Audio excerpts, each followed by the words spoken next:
नमस्कार मित्रांनो, 8 तारखेला सगळ्यात महाराष्ट्रामधील 2026 मधलं सगळ्यात मोठं मैदान होतं आहे. ते मैदान थारचं आहे आणि त्या थारच्या मैदानामध्ये डॉन येतोय. डॉन या बैलगाडा क्षेत्रातला ज्याला डॉन म्हणतात, बक्क्या डॉन पैरा झाला आहे. रात्रीच कानावरती आले, टीप आली आणि बोलणंसुद्धा झालं आहे माझं. कुणासोबत झालं आहे ते सांगेन तुम्हाला व्हिडिओमध्ये. रात्री बोलणं झालं आहे आणि बकासूर सज्ज झालेला आहे थारच्या मैदानामध्ये. संबंध महाराष्ट्राला एक उत्सुकता बकासूरच्या पैऱ्याची सगळ्या महाराष्ट्राला माहिती आहे. बकासूर आता टॉपच्याच पैऱ्यामध्ये येणार आहे, कारण की हे मैदान जे आहे ते थारचं मैदान आहे. थार पाहिजे आपल्याला, बाकी काय नको. परंतु बकासूर हिंद केसरीच्या मैदानामध्ये पैरा कुणी होऊ द्या, शेवटी किती दिवस झालं थार नाही बकासूरला. मैदान झालं रुस्तम हिंद केसरीचं, त्या मैदानामध्ये थार मिळाली. परत मैदान झालं सरदार भापकर केसरीचं मैदान, तिथं थार मिळालेली नाही, पण तिथं निंबाळकर सरांनी थार घेतलेलीच होती. बघितलं ना तुम्ही सरजाच्या नावानं. म्हणजे बघा, 2 थार बकासूरनं जिंकलेले आहेत.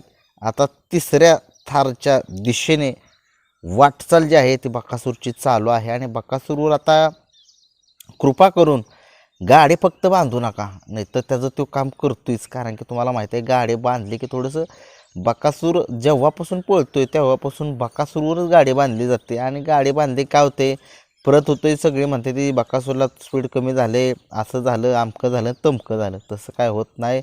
आणि बकासूर दाखवून देईल सगळ्या महाराष्ट्राला. एक महाराष्ट्रातील सगळ्यात मोठा पैरा झाला आहे बकासूरचा. कोण आहे हा बकासूरचा एवढा सगळ्यात मोठा पैरा? नाव समोर येतंय. 2 पैरे आहेत बरं का. माझी मालकांच्या सोबत चर्चा झाली. आता सगळे म्हणतील मालकांशी, नक्की कुठल्या मालकांशी? मुंबईचे मालक आहेत ते, आणि त्यांच्याशी चर्चा झाली. त्यांनी सांगितलं आहे. म्हणलं काय आलं, थारला पैरा जरा टॉपचा पाहिजे आपल्याला, काही करा. त्यांनी सांगितलं काळजी करू नको, आपला पैरा टॉपचाच आहे. आणि फक्त या 2 पैरात आहे. कोण आहे 2 पैरा असं की थार आपलीच आहे? त्यांनी सांगितलेलं सुद्धा आहे थार आपलीच आहे. काय वाटतंय रे, कोणाला काय वाटतंय? घोटचा सरजा आणि बाक्या एक नाव समोर येते. सगळ्या महाराष्ट्राला माहिती आहे, आत्ता या बैलगाडा शर्यत क्षेत्रामध्ये सगळ्यात जास्त स्पीडनं पळणारा बैल, शिस्तीचा बादशाह म्हटलं तरी काय हरकत नाही आहे. घोटचा सर्जा, नाना प्रधान, विजय शेठ असतील, त्यांचे सहकारी असतील, त्यांचा जो घोटचा सर्जा आहे तो आणि बकासूर, ही जोडी सगळ्या महाराष्ट्राची लाडकी जोडी आहे. आणि 8 तारखेचं जे मुंबईमध्ये कर्जतमध्ये जे मैदान होतं आहे थारचं, आमदार केसरीचं, त्या मैदानामध्ये आपल्याला पळताना दिसू शकेल. कारण की तुम्हाला माहितीच आहे, बकासूरशिवाय मजा नाही. बकासूर फायनलमध्ये पाहिजे तर पाहिजेच. सगळ्या महाराष्ट्राच्या नजरा अख्खं तुम्हाला सांगतो, 1000 लोकांच्यापैकी 70% लोक बकासूरमुळे शर्यत बघतात बरं का. 30% बाकी सगळे नंदी आहेतच. परंतु एक वेगळंच बैलगाडा शर्यत क्षेत्राला एक वेगळीच छाप जी आहे ती बकासूरने सोडलेली आहे.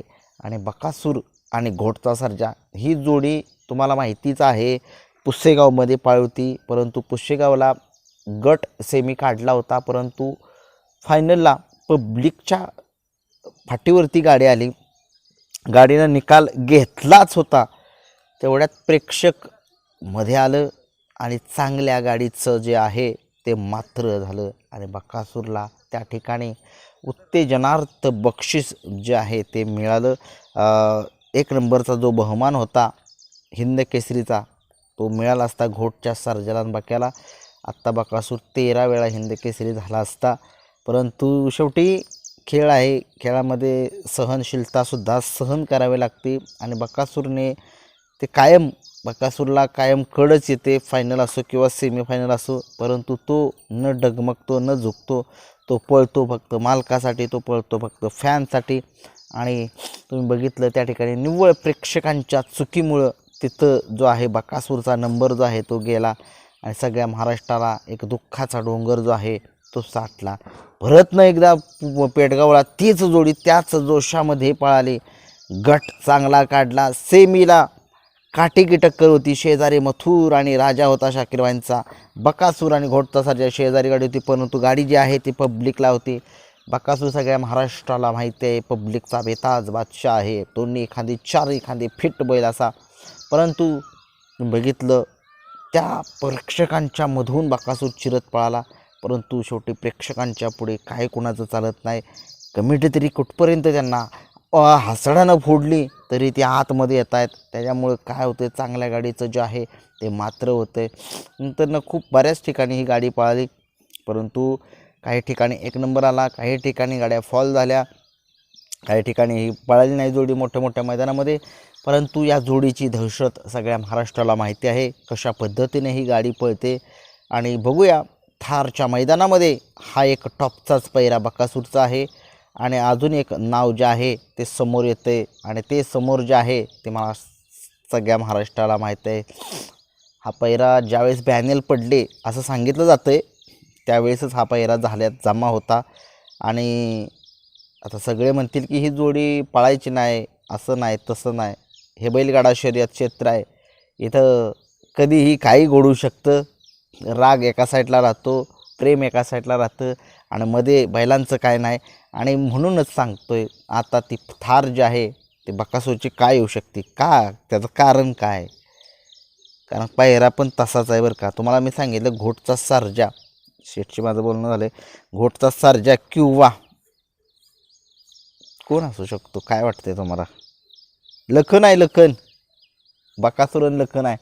आता काही फॅन्स माझ्यावरती चिडतील खूप, तुझं आणि लखनच्या फॅनचं पटत नाही.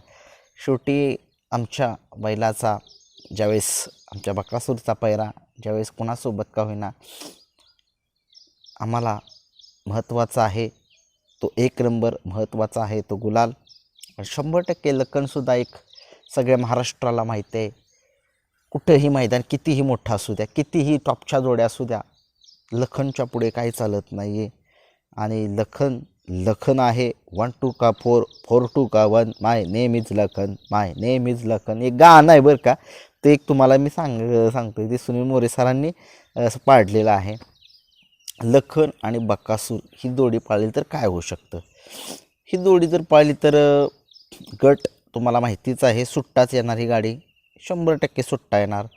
सेमीला गाडी पब्लिकनं आली तरी काही त्रास नाही आहे. बक्या उजव्या साईडनं पब्लिकनं पळतो, डाव्या साईडनं पब्लिकनं पळतो.